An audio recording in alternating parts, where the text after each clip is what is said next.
Are you tired of feeling stuck in your English learning journey? Do you dream of speaking English fluently and confidently, but feel like you're not making any real progress? What if I told you that the secret to mastering English isn't about spending hours in a classroom or memorizing endless grammar rules? What if the key to unlocking your English potential lies in a few simple, powerful habits that you can easily incorporate into your daily life? In this video, I'm going to share with you the exact techniques that have helped thousands of students transform their English skills. And I'll show you how you can do it too, even if you're busy, shy, or don't live in an English-speaking country. Stay with me, and I promise you'll discover a new, more effective way to learn English. Hello, and welcome to our journey to unlock the full potential of your English-speaking abilities. I'm Tom, and I'm here to guide you step by step on how to speak English more naturally and with greater confidence. Many people believe that to speak English well, they need to move to the UK or America, but that's simply not true. You don't need to live in London, have a native speaker by your side, or study for hours every night. What you truly need are small, smart steps that are easy to repeat and fit into your daily life. These are the steps that will help you feel more comfortable, natural, and confident when using English. Let's begin with a simple yet powerful technique, shadowing. You may have heard of it, or perhaps it's a new concept for you. Shadowing is one of the best ways to improve your speaking and listening skills simultaneously. It's a simple and highly effective method. Here's how it works. You listen to someone speaking English, like me right now, and you repeat exactly what they say. You don't stop, you don't translate in your mind, and you don't look up words in a dictionary. You simply copy the sound, like an echo. You try to match the speaker's speed, tone, and rhythm. Let's try it together. I'll say a sentence, and you repeat after me. I want to speak English fluently. Now you repeat. I listen to English every day. Now you repeat. Shadowing helps me speak better. Now you repeat. Very good. That's shadowing. At first, it might feel a little strange, and you may not understand everything you hear. That's perfectly okay. Shadowing isn't about understanding every single word. It's about training your brain and your mouth to work together in English. It helps you get used to the sounds, movements, and rhythm of the language. If you do this often, even for just 5 minutes a day, you'll start to speak faster, more clearly, and more naturally. It's a small habit with big results. Now, let's talk about the main question. How can you practice English every day? Many students tell me, Tom, I want to learn, but I don't have time. I'm always busy. Or, I feel nervous when I speak. I don't know how to start. My response is always the same. You don't need a lot of time, perfect grammar, or the right moment. You just need to begin. Let me give you 5 simple and powerful ways to practice English every single day, no matter where you are in your real life. Tip 1.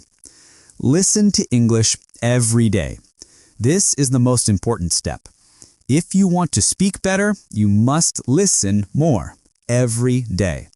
Not just once a week, not just in class, every single day.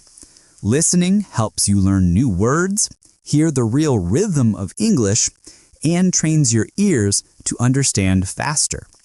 It also helps you get used to the sounds and movements of English, to how real people speak, not just the English in textbooks.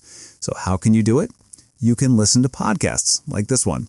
You can listen to English music. You can watch videos on YouTube. You can listen to short stories or English news for learners. You don't need to understand 100%. Just let the sounds enter your ears. Even if you only understand 30% or 50%, it's still useful. You could listen while you walk, while you clean, while you cook, while you exercise, or while you rest. Just 10-15 minutes a day is enough to make a difference. Make English your background music. Tip 2, shadow what you hear. Now that you're listening, the next step is to use your voice. Listening is great, but speaking is how you grow strong. After you listen to a sentence or a short part of audio, repeat it. Copy the voice. Match the rhythm. For example, I want to get better at English. Repeat. I don't understand everything, but I keep going. Repeat. I'm improving little by little. Do this daily. Repeat the same sentences again and again. You'll notice that your speaking becomes smoother, your pronunciation becomes clearer, and you feel more confident. And remember, it doesn't have to be perfect. It just has to be practiced. Tip 3. Think in English, one thought at a time. This is one of the biggest changes you can make. Start thinking in English. At first, it's difficult. You want to translate from your native language, but translation takes time and it slows us down. So how do we begin thinking in English? Start with short, simple sentences. Say them in your mind. When you wake up, it's morning. I'm still sleepy. I need coffee. When you walk outside, the sky is blue. The air is cold. I see a dog. During your day, I'm working. I'm tired. I want to go home. These are small thoughts, but they help your brain connect directly to English. No translation, no delay. Later, try to say them out loud. Just whisper or speak quietly. It's like a daily conversation with yourself in English. Tip 4. Read aloud. Train your speaking muscles. Reading silently is good, but reading aloud is better. It helps your mouth, your tongue, and your brain work together. Choose short, simple texts, a children's book, an English story for beginners, a dialogue from a video or podcast. Read it slowly, clearly, then read it again, a little faster, then again with more expression. Imagine you are an actor. This helps your pronunciation, your fluency, and your confidence. It's like going to the gym, but for your speaking muscles. Tip 5. Use English in your daily life. Let me tell you something very important. If you want to speak English well, you should not only study English, you should live with English. What do I mean by that? I mean that English should not just be something you do for 30 minutes on Monday night. It should not only happen in your classroom or in your study book. It should become part of your real, everyday life, just like your morning coffee or your favorite app. The more you see English, hear English, and use English in your life, the more natural it will become. Now, let me give you some easy ways to do this, even if you're very busy. First, change your phone's settings to English. You probably look at your phone many times a day, maybe 50, maybe 100 times. So why not use that time to learn? When you change your phone's language to English, you see English words every time you open it. You will learn words like settings, airplane mode, brightness, update available, delete, or download. You don't need to study these words. You just see them many times, and soon your brain remembers. It becomes natural. This is called passive learning, and it's very helpful. Second, write a short diary in English every day. You don't have to write long essays. Just write 3 short sentences about your day. For example, today I went to work. I was very tired. I drank 2 cups of coffee. Or, it rained this morning. I stayed home. I watched an English video. This is great practice for building simple sentence structure and using real vocabulary from your daily life. If you do this every night for just 5 minutes, you'll improve more than you think. You can write it in a small notebook or use your phone. You can even write to a friend who is also learning English, and they could write back. Third, record a 1-minute voice message every day. This is one of my favorite tips. At the end of your day, open your phone and record yourself speaking. Just talk for 1 minute. Talk about your day, your plans, your feelings, or something you learned. For example, today was busy. I had a meeting in the morning. I made lunch for my family. In the evening, I watched a short English video. It's okay if you make mistakes. No one else has to hear it. This is just for you. When you listen to yourself, you learn. You hear your pronunciation. You hear your grammar. You start to notice your common mistakes, and you can fix them next time. This builds confidence, fluency, and self-awareness.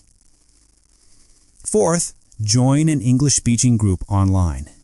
You don't need to wait for a classroom. You can find other English learners online. Join a WhatsApp group. Join a Telegram channel. Use websites like HelloTalk, Tandem, or Facebook groups for English learners. You can write short messages. You can send voice notes. You can ask and answer questions. Even just reading what other learners write can be helpful. This makes English feel alive. It becomes a way to connect, not just a school subject. Fifth, watch short videos and repeat the sentences. TikTok, Instagram Reels, and YouTube Shorts are full of short, simple English videos. You can choose videos about travel, food, daily life, or even funny clips, anything you like. Watch the same video 2 or 3 times, then pause and repeat the sentences you hear. Try to copy the voice, the way they speak, their tone, their speed. Even if the video is only 20 seconds long, that's great. It's a fun and easy way to learn how English is really spoken. Okay, using English in your daily life is not difficult. It doesn't take much time, and you don't need a teacher to do it. Here's the secret. Turn small daily actions into English practice. Instead of saying good morning in your native language, say good morning. Instead of writing your to-do list in your mother tongue, try it in English. Instead of watching 5 minutes of TV in your own language, watch 5 minutes in English. These small actions build strong habits, and strong habits create confident English speakers. So remember, make English part of your life. Let it be in your phone, your journal, your thoughts, and your voice. Let it be part of who you are, not just what you study. When you do this, English will not feel like homework. It will feel like something you live with. And that's when real fluency begins. I hope these tips have been helpful. If you enjoyed this video and want to continue your journey to English fluency with me, please give this video a thumbs up, subscribe to English Glow, and hit the notification bell so you don't miss any of our future content. See you next time.